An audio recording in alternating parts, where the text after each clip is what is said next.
This is Optimal Living Daily, episode 1327, Life as a Game, by Isaac Morehouse of isaacmorehouse.com. And I'm Justin Malik, your personal narrator, where I get permission from the authors of the best blogs I can find on personal development, minimalism, productivity, self-help, anything that I think will help you live a more meaningful life. And then I simply read their content to you for free. Before we get to it, thank you to Joybird.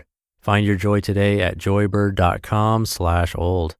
With Joybird, you get one-of-a-kind furniture crafted to your unique taste. This is quality, handcrafted furniture using high-quality and responsibly sourced materials to fit your exact specifications. See how Joybird can help you design your dream space. Create the furniture that brings you joy today at joybird.com/old. Go to joybird.com/old and receive an exclusive offer for 25% off your first order by using the code OLD. For now, let's get right to it and start optimizing your life. Life as a Game by Isaac Morehouse of isaacmorehouse.com. The great storyteller C.S. Lewis says in one of his stories, though I can't remember which, that some of the most sinister things are those that look like or pretend to be something they are not. I'd modify this slightly and say that the worst things are those that actually believe themselves to be something they are not. Life is full of stories and games. It is not the playing or telling that causes trouble, but when we begin to believe the game is the reality. Take sports. Imagine if a professional football player actually believed that the game was life. If winning was not just the artificial end within the construct of the game, but the actual end in life, you might see things like the scene in the ridiculous movie Any Given Sunday, where a player shoots a would-be tackler. Players would hurt or kill opponents regularly, and some would proudly become martyrs just to win. Critics of sports will say that this already occurs, but if you think hard about it, even the most overcommitted behave as if they are in a game and that life is something else. The most criticized decisions, like bounties for injuring players or keeping an injured player in, are egregious, precisely because it is so universally acknowledged that sports is a game and it is improper to treat it like life. It's harder to see the other games and stories nested within games and stories that we regularly engage in. Language itself is a kind of game. When you transform an idea into a mental image or words in your mind, you produce a symbol that represents the idea, but not perfectly. When you put those symbols into audible form, they are still less representative of the core idea. The hearer unbundles the words and facial expressions, translates them into ideas in their own mind, and finally translates them into a response or action. At the end of this game, the action of the hearer may manifest something quite different from the idea with which you began. You played the game of verbal communication. The better you are at the game, the more the response you got was what you wanted. But this paints too simple a picture of the games we play. Language takes place in a social context. It is nested within several overlapping games. If you are talking at a work party, everyone involved is operating within a rich narrative about appropriate behavior, what words and actions mean, who relates to who in what ways, who plays what roles within the group, and so on. We are regularly navigating multiple complex narratives and games. This is not a bad thing. Games and stories are useful and inevitable. We haven't yet found a way to telepathically share abstract ideas, and I'm not even sure we'd enjoy it if we could. Games and stories help us make sense of the world, form relationships, predict causality, and move closer to our goals. Games are useful, and they're also a lot of fun. The danger is when you forget it's a game and think it's life itself. I hate formal attire. It's uncomfortable, and I think it looks like a silly costume. Still, in certain contexts, a game has evolved wherein everyone wears certain costumes that come bundled with certain signals and ideas.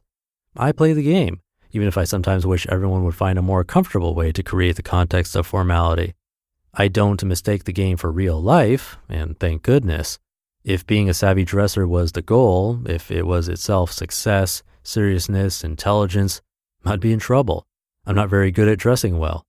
Luckily, it's a game and a way to communicate these concepts, albeit imperfectly, and it is tied up with a lot of other ways to communicate.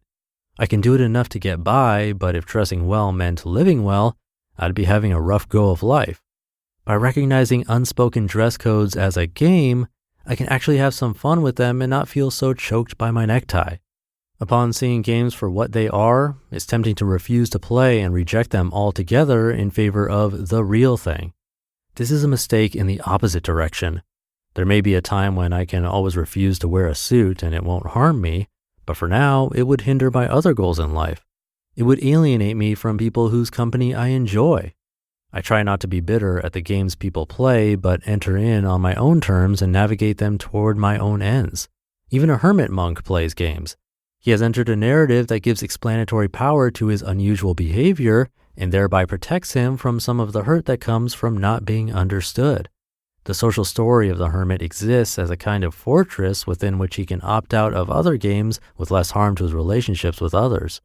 Of course, hermitage is a game that, once chosen, can be hard to deviate from without significant cost, but the concept of getting stuck in our own games is for another day. It is incredibly liberating to realize the game-like nature of life. We are constantly telling and acting in stories and playing games. Once we awaken to this realization, we can step back and remind ourselves that the object of the particular game ought not to be confused with the object of our life. We can seek to find the truth that resonates within us to our core, but on the journey, we will inevitably have to play games with their own objectives. Don't despise or run away from the games, but don't forget that they're just games. Play them, enjoy them, master them, fail at them, laugh at them, love them. It will make your journey towards fulfillment a better one. You just listened to the post titled Life as a Game by Isaac Morehouse of isaacmorehouse.com. He has a podcast called Office Hours that's worth checking out. And thank you to Joybird. We all want a haven, a place that feels uniquely you. Joybird empowers you to create the furniture and space that brings you joy. Find your joy today at joybird.com/old. With Joybird, you get one-of-a-kind furniture made to your unique taste. And they have a 365-day home trial. It's hassle-free delivery. They'll even remove all the packing materials.